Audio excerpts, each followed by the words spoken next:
जय श्री राम दोस्तों, कैसे हैं आप सभी। उम्मीद करता हूँ कि अपने अपने घरों में स्वस्थ, खुश और मस्त होंगे। तो आज अपन बात करते हैं राजस्थान इतिहास की। अपने राजस्थान जीके की बात करते हैं। अपने नेहरू विहार के अंदर अध्याय क्लासेस, भीलवाड़ा नेहरू विहार के अंदर अध्याय क्लासेस में जल्द और जल्द स्टार्ट होने जा रहे हैं। राजस्थान के सारे कंपटीशन एग्जाम की तैयारी कराने वाला एकमात्र ऐसा संस्थान है यहाँ पे अच्छे से अच्छा आपको परफॉर्मेंस देखने को मिलेगा। तो राजस्थान जीके के लिए अपन आज पहला टॉपिक अपना स्टार्ट करने जा रहे हैं। राजस्थान जीके के इतिहास के अंदर अपन आज पहला टॉपिक स्टार्ट कर रहे हैं मेवाड़ राजवंश। मेवाड़ राजवंश आप सब जानते होंगे, सभी परिचित होंगे इससे। कौन से इतना मशहूर और इतना फेमस राजवंश रहा अपने राजस्थान के इतिहास का मेवाड़ राजवंश।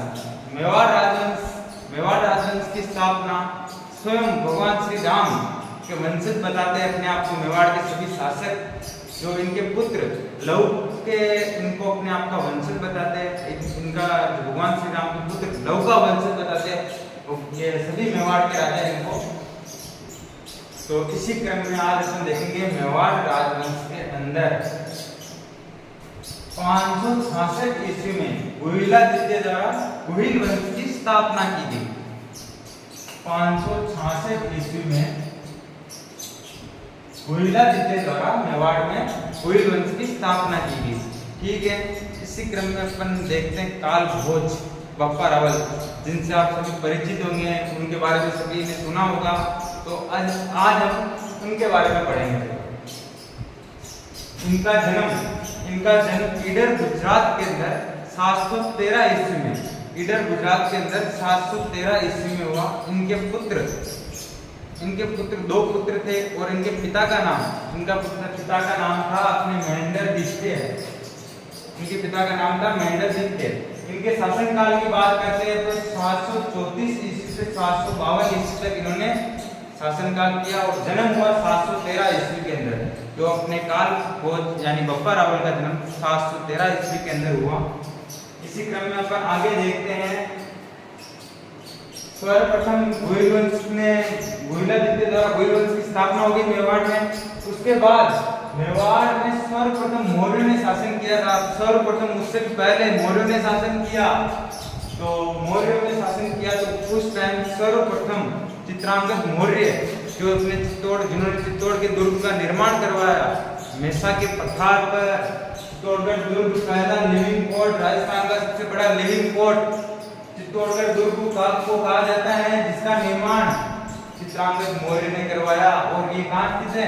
अपने चित्तौड़गढ़ दुर्ग के अंदर मेसा पठार चित्रकूट पहाड़ी पर अपना चित्तौड़गढ़ किला स्थित है। गंभीरी और बेड़च नदी के संगम पर एक किला बनाया गया है दोस्तों। किला बन गया साहब। तो अब तो आक्रमण होने जाते रहेंगे। तो काल भोज यानी बप्पा रावल की अपन बात करें, किंग मेकर है बहुत बड़े, जिन्हें चार्ल्स मार्टेल कहा जाता है। तो आज इनकी बात करेंगे हम। इनका जन्म आपने देख लिया, ईडर गुजरात के अंदर हुआ। इसी क्रम में अपन बात करते हैं हरित ऋषि के शिष्य थे बप्पा रावल। इनकी गायें चराया करते थे, हरित ऋषि की गायें चराया करते थे बप्पा रावल। हरित ऋषि के आशीर्वाद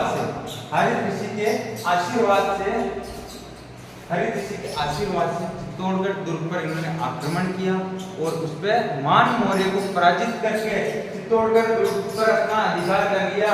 और इसी चित्तौड़गढ़ दुर्ग पर अधिकार करने के बाद हरित ऋषि ने बप्पा रावल की उपाधि दी। इनका वास्तविक नाम काल भोज कहा जाता है। इन्हें बप्पा रावल की उपाधि दी गई है। बप्पा रावल है जो की उपाधि है, जबकि इनका वास्तविक नाम क्या है? ओनली काल भोज। तो इनकी उपाधि किसने दी?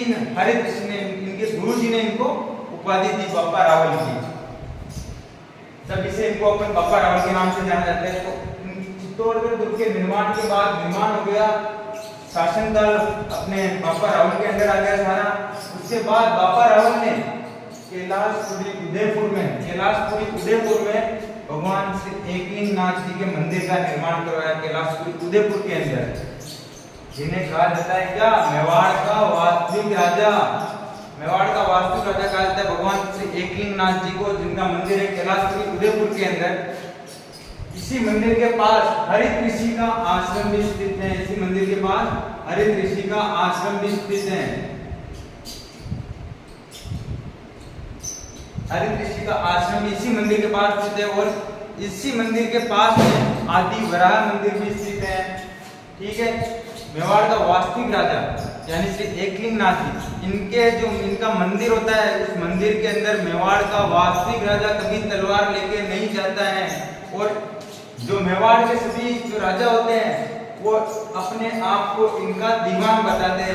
यानी राजा कौन हो गए? श्री एकलिंगनाथ जी अपने मेवाड़ के वास्तविक राजा है, बाकी सभी राजा अपने आप को इनका दीवान मानते हैं और इनके मंदिर में कभी तलवार लेके नहीं जाते, बल्कि क्या लेके जाते? छड़ी। क्या लेके जाते? छड़ी। इनके मंदिर में हमेशा मेवाड़ के वास्तविक राजा होता है जो हमेशा छड़ी लेके जाता है और कभी तलवार लेके नहीं जाता। और इसी क्रम में अपन देखते हैं कि आस्था लेना क्या होता है। आस्था या आशंका लेना, जो मेवाड़ का जो राजा होता है कहीं भी बाहर जाने से पहले भगवान श्री एकलिंगनाथ जी से आज्ञा और उनसे परमिशन लेके जाता है कि मैं बाहर जा रहा हूँ, मेरे को सुरक्षित रखना, मैं जाऊं, ठीक रहूंगा, नहीं रहूंगा। तो उनका आशीर्वाद और उनसे विनती करते जाते थे। सभी मेवाड़ के जो राजा थे वो अपने राज्य से कहीं बाहर जाते थे तो इनकी परमिशन लेके जाते थे। ठीक है, अपन अब देखते हैं बापा रावल ने अपनी राजधानी कौन सी बनाई। तो बापा रावल ने अपनी राजधानी बनाई बच्चों उदयपुर, नागदा उदयपुर के अंदर बनाई राजधानी, जिसका नाम नागदा उदयपुर का प्राचीन नाम है नागभट्ट। बापा रावल ने अपनी राजधानी बनाई नागदा उदयपुर को, जिसका प्राचीन नाम है नागभट्ट। और क्या किया इन्होंने? सोने के सिक्के चलाए इन्होंने। बापा रावल ने सोने के सिक्के चलाए जिसमें क्या क्या अंकित है? कामधेनु, त्रिशूल और नंदी, ये तीनों चीजों का इन्होंने चित्रण करवाया सिक्के के ऊपर। और ये सिक्का 115 ग्रेन का, इसमें वजन था 115 ग्रेन वजन इस सोने के अंदर था। इसी क्रम में ये इसका प्रमाण अपन को अजमेर में भी देखने को मिला है। तो उसी के अनुसार अपन बात कर रहे हैं कि इनका चित्रण था और 115 ग्रेन का सिक्का था। प्रसिद्ध इतिहासकार श्री वेद ने बापा रावल को चार्ल्स मार्टन कहा है। प्रसिद्ध इतिहासकार श्री वेद ने बापा रावल को चार्ल्स मार्टन कहा है। चार्ल्स मार्टन क्या होता है? चार्ल्स मार्टन फ्रांसीसी सेनापति था जिसने यूरोप के अंदर सारे मुसलमानों को बाहर खदेड़ के भगा दिया था, यानी कि वो भी किंग मेकर था। तो उससे तुलना की है किसने? श्री वेद ने बापा रावल की तुलना की है उससे। अब आती है अपने रणकपुर प्रशस्ति। देशूरी तहसील पाली के अंदर रणकपुर प्रशस्ति है अपने 1439 ईस्वी में से किया गया था। इसके अनुसार बापा रावल और काल भोज दोनों ही अलग अलग व्यक्ति बताती है प्रशस्ति है, रणकपुर प्रशस्ति है, जो कि बापा रावल और काल भोज दोनों ही अलग अलग आदमी हैं, व्यक्ति। तो इससे हमें क्या पता चल रहा है? हर प्रशस्ति में अपन को देखने को मिलेगा कि बापा रावल और काल भोज कौन इनमें अलग अलग बता रहा है।